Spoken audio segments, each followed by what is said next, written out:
Los grandes pensadores y Dios.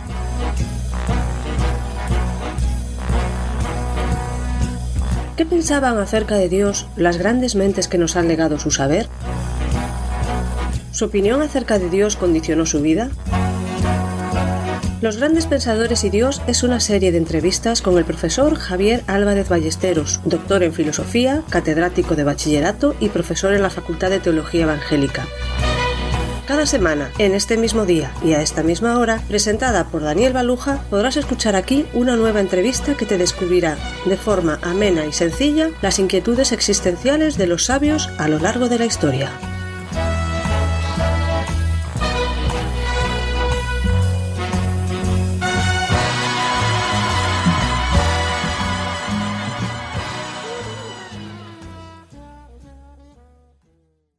Bienvenido, Javier. Pues bien hallado, muchas gracias.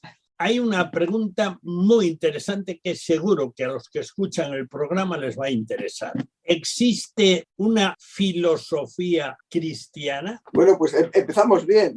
Es una pregunta muy interesante, una pregunta que seguramente muchas de las personas que nos están escuchando se pueden plantear. Lo fundamental es aclarar los términos. Para poder hablar es importante tener un referente común, entender de qué estamos hablando, los conceptos, ¿no? Yo creo que habría que decir, en primer lugar, que la filosofía es un saber humano que busca conocer la verdad. Y el cristianismo no es una filosofía, el cristianismo es una fe revelada, se fundamenta en una revelación de Dios al hombre, es decir, no es el hombre el que encuentra a Dios, sino Dios el que se ha acercado al hombre a través de Jesucristo. Ese es el mensaje del cristianismo y desde ese punto de vista, cristianismo y filosofía son cosas diferentes. Entonces, contestando ya más directamente a tu pregunta, ¿puede haber una filosofía cristiana? Pues yo creo que en principio sí. O sea, puede haberla porque de hecho la hay. O sea, hay filósofos que son cristianos. Por tanto, pues ahora pueden hacer una filosofía cristiana. Hombre, puede haber un filósofo cristiano que haga una filosofía que no lo sea, que no sea cristiana. Pero sí puede haber el interés de pensadores que intenten exponer una determinada concepción del mundo partiendo de esas pistas, de esa cosmovisión, podríamos decir, que le ofrece la revelación divina. Entonces podríamos hablar de que se está haciendo una filosofía si uno parte de los presupuestos de la fe cristiana, que estaría haciendo una filosofía cristiana. Y aquí yo aclararía solamente dos cositas para terminar. Primero, que no sería raro que hubiese una filosofía que tenga presupuestos cristianos, porque no hay, en mi opinión, filosofía sin presupuestos. Toda filosofía parte siempre, arranca de unas suposiciones básicas, unas suposiciones elementales, unas intuiciones originarias o unos axiomas que por definición son indemostrables. Entonces, el hecho de que esos postulados o esas intuiciones primigenias de las que parte el sistema filosófico sean cristianas no invalida el hecho de que sea realmente lo que se puede elaborar a partir de ahí una filosofía cristiana. Y luego la segunda puntualización sería que, claro, la filosofía es una construcción humana. Entonces, más que hablar de una filosofía cristiana, yo diría que puede haber filosofías cristianas. Es decir, que puede haber formas de entender el mundo de manera filosófica que arranquen de la fe cristiana y no necesariamente tienen que ser filosofías idénticas, sino que habría muchas formas de entender el mundo de manera filosófica desde el cristianismo. Es decir, es la negación de lo que a lo mejor podemos encontrar en otros lugares que se llama la filosofía perenne, una única filosofía cristiana que no tiene matices ni colores. No, el ser humano desde un punto de vista racional, desde un punto de vista libre, puede, partiendo de la revelación divina, exponer y explicar los contenidos de su fe con creatividad y originalidad, y por tanto no coincidir con otros, aunque compartan esa misma fe. ¿Puede decirse que hubo un momento en el cual la fe cristiana se encontró con la filosofía y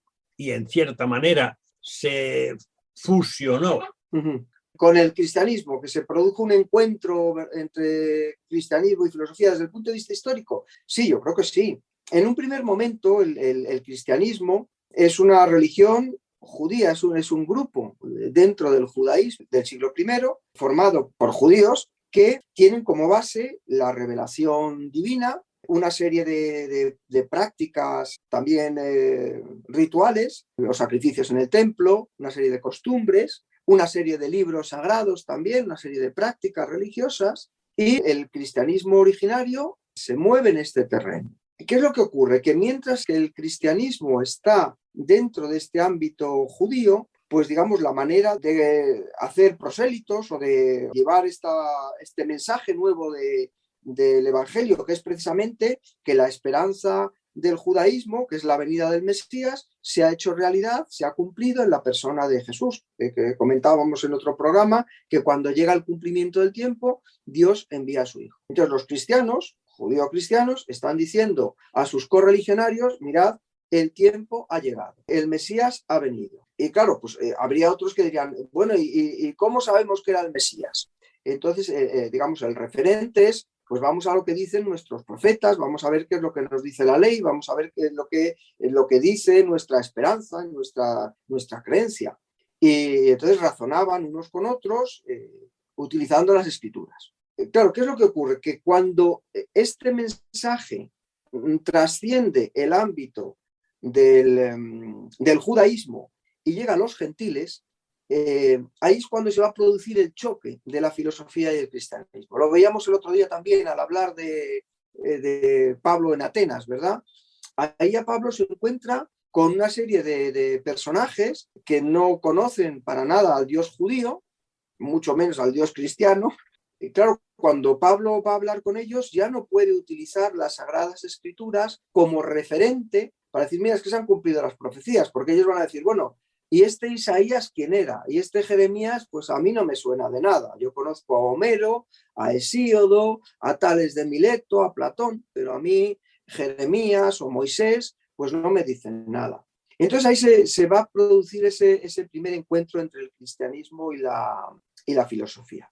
Bueno, el hecho es que se dio ese momento en el cual la fe cristiana, que arranca efectivamente del judaísmo, sí, se encuentra con la cultura griega, que está asentada principalmente en el saber de los pensadores filósofos. Entonces, ¿cómo tomaron los primeros cristianos este encuentro?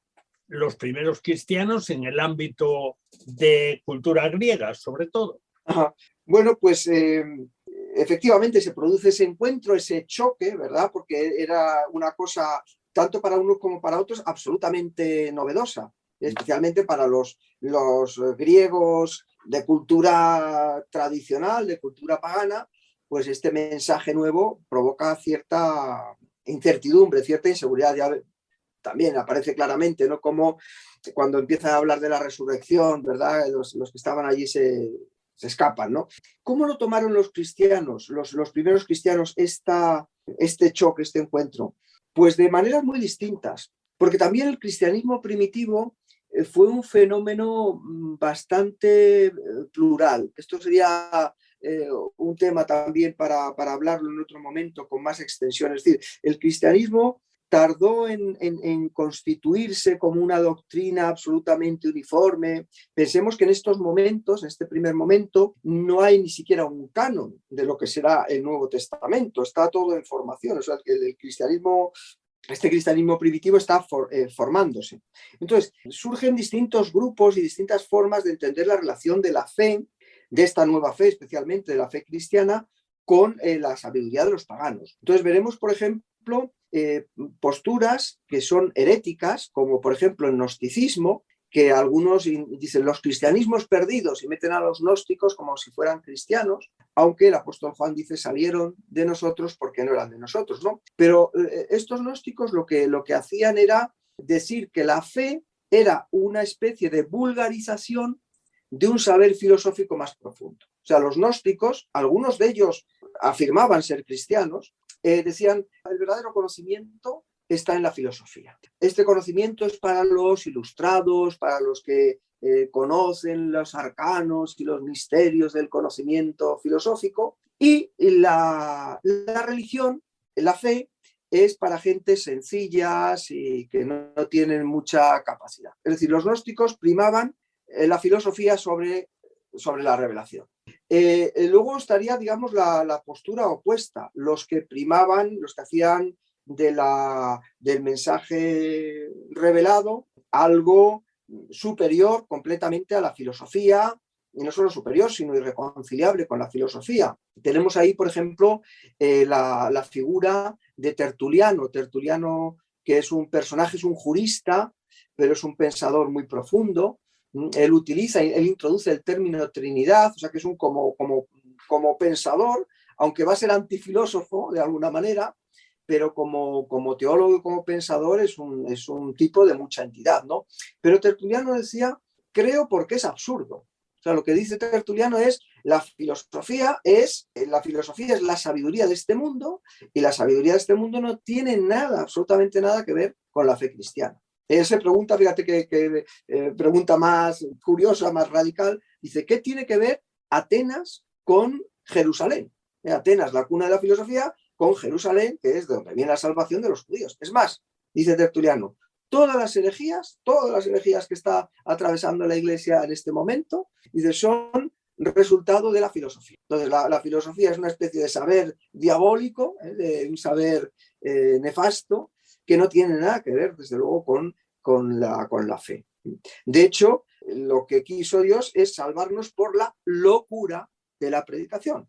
De ahí que Tertuliano diga esto de creo porque es absurdo. Por cierto, una postura que, digamos, me estás preguntando por los orígenes, ¿verdad? Y ahora te continúo, pero voy a hacer un pequeño paréntesis. Porque esta postura de negación, digamos, de la posibilidad de conciliar el pensamiento racional con la fe, no es solamente de ese momento, de Tertuliano, porque, en fin, fuese una persona de determinadas características.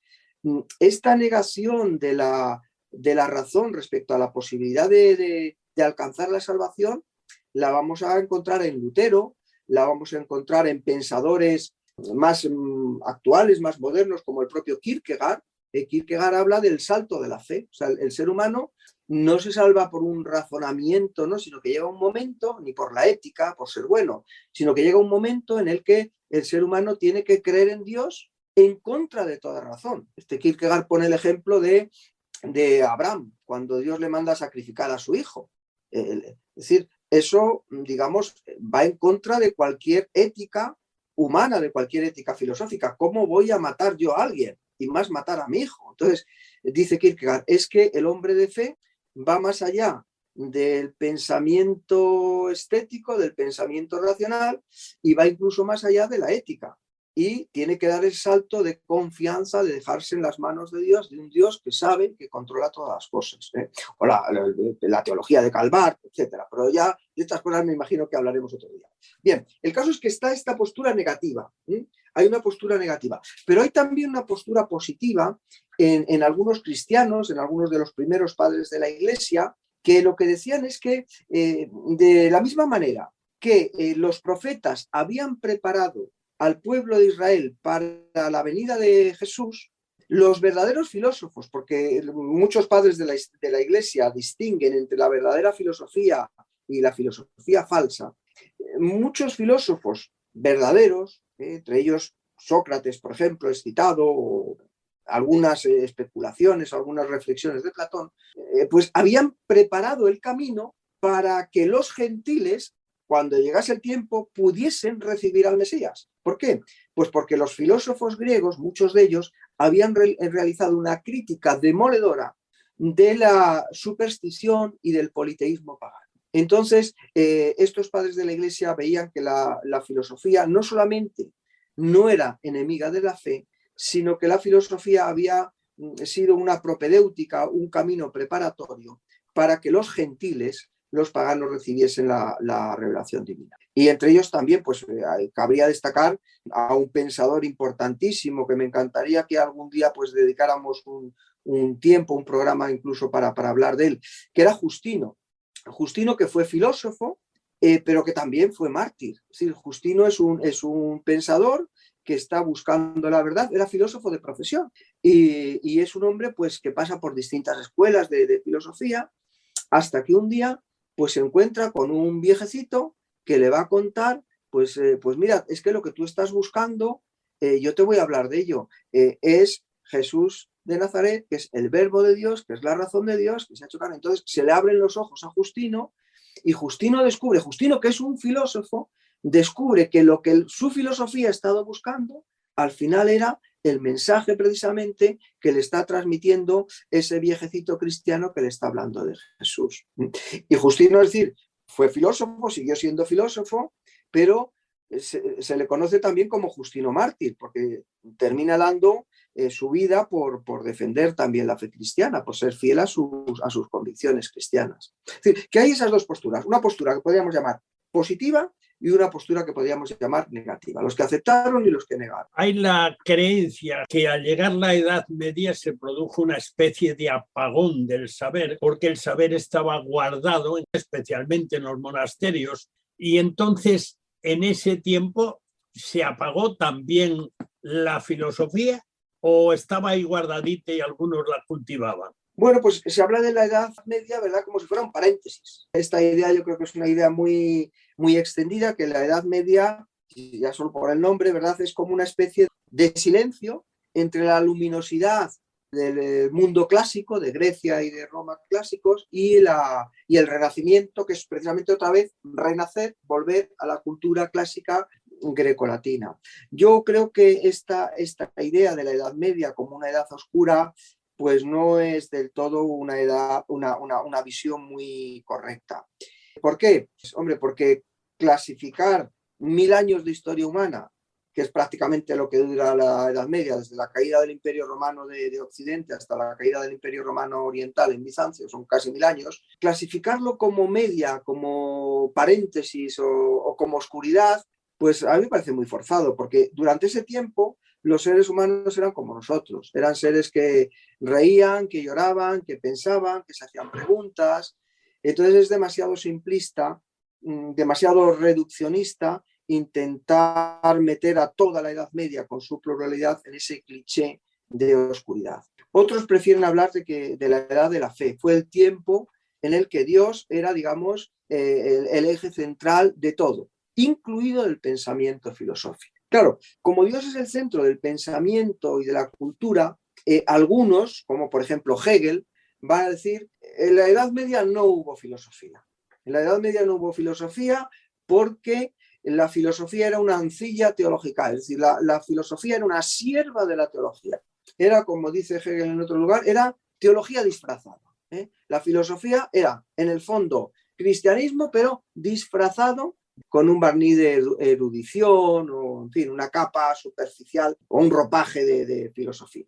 Sin embargo, otros autores que seguramente conozcan más la filosofía medieval que el propio Hegel, como puede ser Copleston, que es un gran historiador de la filosofía, quizá el mejor, uno de los mejores referentes para una visión así un poquito en profundidad de la historia de la filosofía. Copleston dice que en la Edad Media, claro que hubo pensamiento filosófico. ¿Por qué? Primero, hombre, un poco por lo que te decía en una pregunta anterior, que no hay filosofía sin presupuestos. Entonces, el hecho de que la filosofía medieval partiese del presupuesto de la existencia de Dios no lo invalida como filosofía.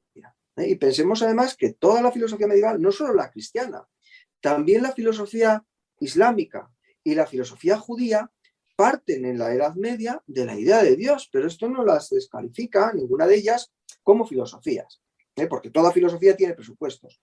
En segundo lugar, Copleston dice, bueno, es que estos pensadores de la Edad Media, hubo algunos, ¿vale?, que serían puramente teólogos, pero hubo pensadores en la Edad Media que abordaron problemas estrictamente filosóficos con métodos puramente filosóficos, o sea, utilizaron la razón humana, la lógica, la especulación filosófica para abordar problemas estrictamente filosóficos, como puede ser la naturaleza del mundo, la naturaleza del alma, del yo interior. Entonces trataron problemas filosóficos con métodos filosóficos. Y en tercer lugar, y a mí me parece que quizá no el menos importante por ser el último, Copleston dice, es que además los filósofos medievales dieron respuestas diferentes a los problemas que se plantearon. Es decir, si hubiese sido una especie de una sierva de la teología que tiene que repetir literalmente lo que dice el sacerdote o lo que dice el teólogo,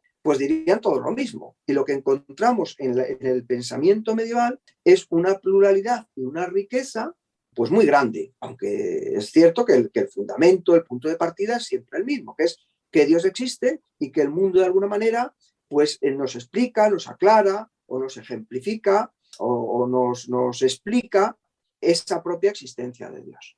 Pero hubo sistemas de lo más dispares, como me imagino que podremos ver alguno a lo largo de estos programas. ¿Puede hablarse de movimientos filosófico-teológicos en ese tiempo, durante la Edad Media? Sí, normalmente la Edad Media, los historiadores la dividen en dos etapas, la Alta Edad Media y la Baja Edad Media. La Alta Edad Media fue un periodo de vida marcadamente rural, después de las invasiones bárbaras, que es cuando se produce el comienzo de la Edad Media, con la caída de Roma en poder de los bárbaros, pues claro, la gente huye de las ciudades, se refugia en los campos porque parece que había más seguridad y demás. Es una cultura fundamentalmente rural. Mientras que en la Baja Edad Media se va a producir un resurgimiento, un despertar de las ciudades, van a aparecer las universidades, va a aparecer el comercio, o sea que hay, digamos, dos etapas desde el punto de vista histórico, económico, en la Edad Media. Y también desde el punto de vista cultural se suelen distinguir esas dos etapas. Desde el enfoque filosófico, pues podríamos hablar ciertamente de dos grandes etapas también. En primer lugar, veríamos lo que se llama la patrística. La patrística es la filosofía, el pensamiento, la teología de los primeros padres de la Iglesia. Estos padres de la Iglesia, digamos, fueron los que después de los apóstoles fueron conformando poco a poco los dogmas, las doctrinas cristianas, fijándolas de alguna manera, de manera dogmática, pero también explicándolas, reflexionando sobre ellas. Y esta primera etapa patrística, quizá el autor más importante sería San Agustín. San Agustín lo que va a hacer, si vemos un poquito la pregunta que hemos analizado antes, ¿cómo se tomó, digamos, los cristianos la fe y la filosofía?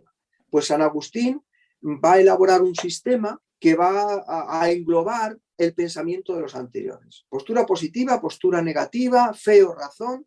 Y entonces San Agustín va a decir las dos cosas, la fe y la razón. Creo para entender y entiendo para creer. Entonces esta postura agustiniana, tan interesante, tan valiosa, ¿no? Creo yo que hoy día habría que recuperar algunos elementos de este sistema agustiniano, pues es el que va a estar imperando en la primera parte de la Edad Media. En la Edad Media, fundamentalmente, vamos a tener este sistema en el cual la fe y la razón van a ir de la mano en todo. Es decir, el hombre alto medieval, cuando miraba la naturaleza, cuando miraba el mundo, veía en el mundo un reflejo de Dios, veía la creación divina. No separaba el mundo natural de esa trascendencia. Y al revés, cuando pensaba en Dios y cuando hacía teología, inmediatamente refería ese saber de la fe al mundo que le circundaba, al mundo en el cual él desarrollaba su existencia. Entonces es una filosofía, digamos, de ida y vuelta, de ir al cielo y volver a la tierra continuamente, muy marcada por el pensamiento de un filósofo griego, que fue precisamente Platón. Ya hablaremos también de estas cosas, pero la filosofía patrística es marcadamente, desde el punto de vista teológico y filosófico, marcadamente platónica, marcadamente idealista. Mientras que en la filosofía bajo medieval vamos a ver que por influencia fundamentalmente de los árabes se introduce en el occidente latino, en el occidente cristiano, el pensamiento de Aristóteles y va a surgir también por esta nueva forma de vida urbana, las universidades, va a surgir una forma de vida, una forma de conocimiento, una forma de trabajo intelectual, regido no por el monasterio, que era lo que había en la Alta Edad Media. O sea, en la Alta Edad Media la cultura, pero también la riqueza económica estaba centrada en los monasterios que estaban en zonas rurales. En la Alta Edad Media son las ciudades, y en las ciudades aparecen las escuelas, escuelas catedralicias que luego van a dar origen a universidades. Y digamos, el método que se utiliza en las escuelas se va a llamar escolástica, que es la segunda forma del pensamiento medieval, lo que se llama la escolástica, el método escolástico, que consistía en estudiar textos, dar razones a favor, dar razones en contra de una determinada postura, y su principal representante es Santo Tomás, Tomás de Aquino, que es muy interesante porque lo que hace Tomás de Aquino es separar la fe y la razón. En la primera parte de la Edad Media están íntimamente unidas. Fe y razón, creo para entender y entiendo para creer, decía San Agustín. Pero llega Santo Tomás y dice, mire, la razón es una luz natural y como tal es autónoma de la luz sobrenatural que es la fe. Entonces, fe y razón son autónomas, son independientes también, aunque no son contradictorias. ¿Por qué? Dice Santo Tomás. Porque ambas provienen de la misma fuente. O sea, tanto la razón natural como esta, digamos, luz sobrenatural, que es la fe, provienen ambas de Dios, pero nos conducen a cosas diferentes. La fe pues nos puede llevar a entender misterios, no a entender, sino a creer misterios sobre los que no podemos razonar en algunas ocasiones. Pues que Dios es uno, que son tres personas, las tres son distintas, pero las tres son Dios, pues esto es un misterio, nosotros lo aceptamos por la fe. Y por otro lado, pues hay verdades que, por ejemplo, 2 y 2 son 4. ¿Esto es verdad? Pues parece que sí. ¿Está en la Biblia? No. ¿Cómo conozco yo estas verdades que no están en la Biblia pero que son verdades? Las conozco a través de la razón. Entonces, lo original de Santo Tomás de Aquino fue primero esta separación, dar un ámbito propio a la razón separado de la fe. Es decir, que esto va a dar origen con el paso del tiempo al nacimiento del conocimiento científico separado del conocimiento teológico. Pero esto es una cosa muy original, esa separación. Pero también la idea de que había verdades, y esto es muy, muy polémico, muy interesante, y, en fin, la posibilidad de alcanzar verdades a las que se puede llegar tanto por la fe como por la razón. O sea, cada una de estas, fe y razón, tienen, digamos, sus ámbitos exclusivos, pero luego hay unos lugares de interconexión donde uno puede llegar a verdades tanto de una forma como de otra. Por ejemplo, y esto es muy importante, el ser humano puede llegar a aceptar a la seguridad, a la convicción de la existencia de Dios por ambos caminos. Es decir, puede llegar a creer en Dios sencillamente porque se lo han enseñado así, porque como un niño uno recibe esa fe, esa creencia que Dios existe y ya está, porque me lo han dicho mis papás, me lo han dicho mis padres y ya está. Y otra forma de llegar a Dios sería también a través de la razón. Tomás de Aquino cree que es posible demostrar de manera lógica, de manera racional, de manera puramente filosófica que Dios existe. Y ahí tenemos la formulación de lo que se va a llamar la teología natural. Se puede hacer teología revelada, una teología fundamentada en la fe, pero se puede hacer también una teología filosófica o teología racional basada en las solas luces de la razón. Entonces, como ves, hay una diferencia muy grande entre una primera forma de hacer filosofía en la Edad Media, la patrística, y una segunda forma en la escolástica. Como decía Coples, es que no pensaron todo lo mismo y estamos hablando de grandes bloques, pero luego dentro de cada uno de ellos había que hacer muchas matizaciones y que creo que serían y que son muy interesantes. Me gustaría recomendar un libro sobre este tema precisamente, además de un autor español, de Alfonso Ropero, y que creo que puede ser muy clarificador. Lleva por título precisamente Filosofía y Cristianismo. Los grandes pensadores y Dios se despide hasta la próxima semana, el mismo día y a la misma hora, cuando podrás escuchar aquí una nueva e interesante entrevista con Javier Álvarez Ballesteros, que nos acercará una vez más a las biografías íntimas de figuras destacadas de la historia.